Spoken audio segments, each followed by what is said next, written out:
utilize your library, get the Libby app. And I think there might be alternatives for other places. If you know of alternatives to Libby, leave them in the comments. But yeah, and also supporting the library just helps your local community, so it's always great. Always great to get a library card. Okay. The second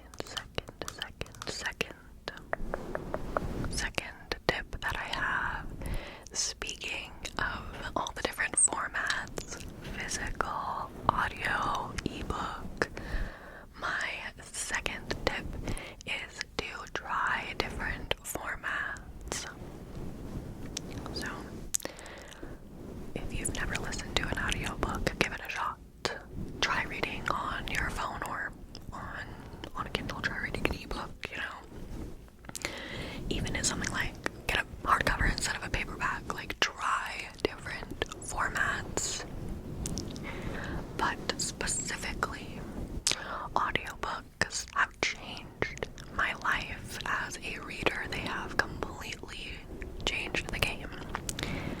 And before I even explain to you why, we're just gonna immediately just take anyone out there who's gonna start being like, wait. But I don't think audiobooks count as reading. Audiobooks don't count. No. Take that and toss it out, okay? That opinion, it's not true. Okay, they definitely count as reading. The way that I love to view audiobooks is like, first of all, if you can't see, audiobooks are a great way to read. But second of all, I always view audiobooks as like someone reading to me.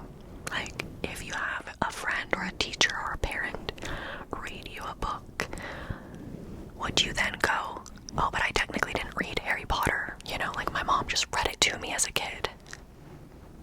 No.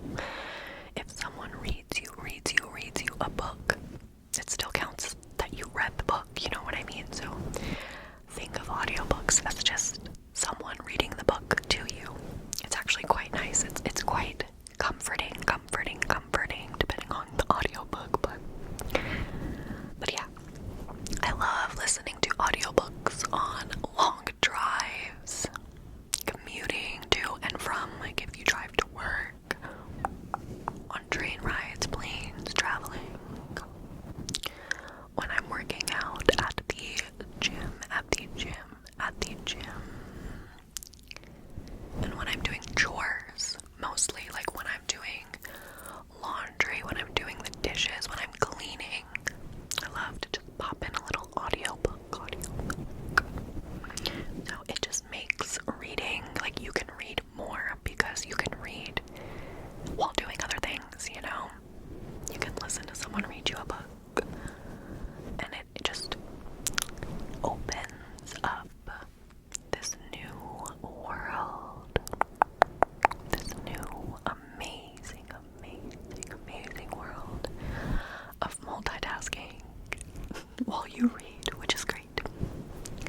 So, again, I listen to my audiobooks on Libby through the library.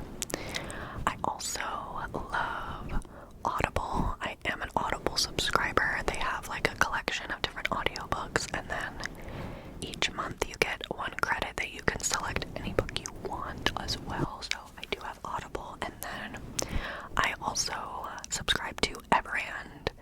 This was used to be called Scribd, if you're familiar, but now it's called Everand, and this is like, it's a little bit cheaper than Audible.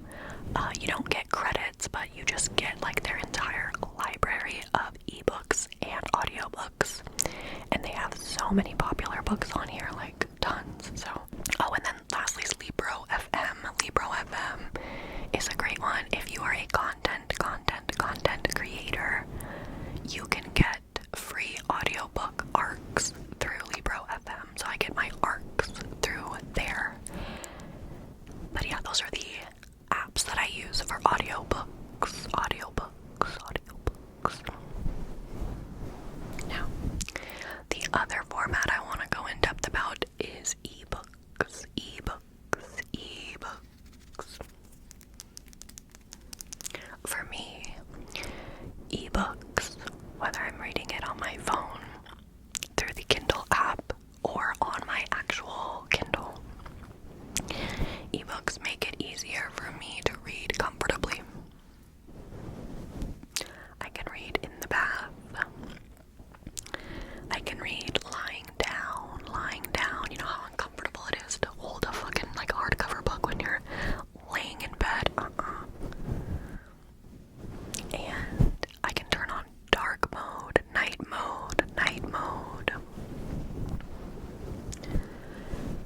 My Kindle is waterproof. It's small. It holds so many books, and I can just toss it in my purse again for traveling on the go. So, audiobooks and ebooks.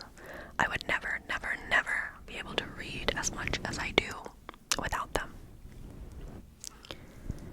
Now, if you do not have a Kindle, I highly recommend. I do have a video all about my Kindle Paperwhite, the pros, the cons, which one I have, why I recommend it, all the books on my Kindle, etc. So check that out. But even if you don't have a Kindle, you can still read ebooks. You can just get the Kindle app, the Kindle app on any phone or tablet, and it kind of just turns it into a Kindle, you know. Obviously you don't have like the cool Kindle features, and it's not Wi-Fi, you know, offline, and it's not waterproof and whatever, but you can read Kindle books without a Kindle. So I just wanted to throw that in. And again, I get my ebooks from Libby for the library books, library ebooks, and Everand is where I usually get my ebooks on my iPhone, and for my Kindle, obviously I just buy them on my Kindle. So, yeah, definitely, if you only read physical books, step your game up in the new year, you know. It's never too late. Pick up an audiobook, get an ebook, and I guarantee you'll see yourself start to read a lot more, because it just makes reading more convenient. Okay. My third, 1, 2, 3. 1, 2, 3. 1, 2, 3. My third tip for reading more is to try new genres. Try new age ranges. Diversify your reading. Diversify your authors. Diversify the characters. Make sure you're reading about different types of people doing different types of things. Whenever I'm struggling to read and I feel like I can't get through books, or I'm starting to enter a reading slump, as they like to call it, I always switch it up and read something completely different than what I've been reading. So usually, like, I like to read a lot of romance. So when I start to feel myself get kind of in a reading slump and I've been reading too much romance, I'll pick up like a horror or a thriller. And just the change of genre, the change of pace, sometimes is enough to just kind of like kickstart you back into reading.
So, that, my friends, that is all of the tips that I have for today's ramble video. I hope that you enjoyed, and that maybe this could help you either relax,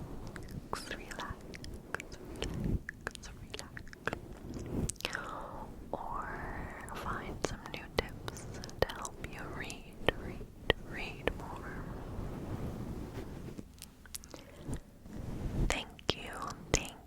Thank you so much for watching. If you can think of any other tips that maybe I forgot to talk about, leave them in the comments. Don't be afraid to check out my Patreon if you want to see more content from me, and if you want even more help reading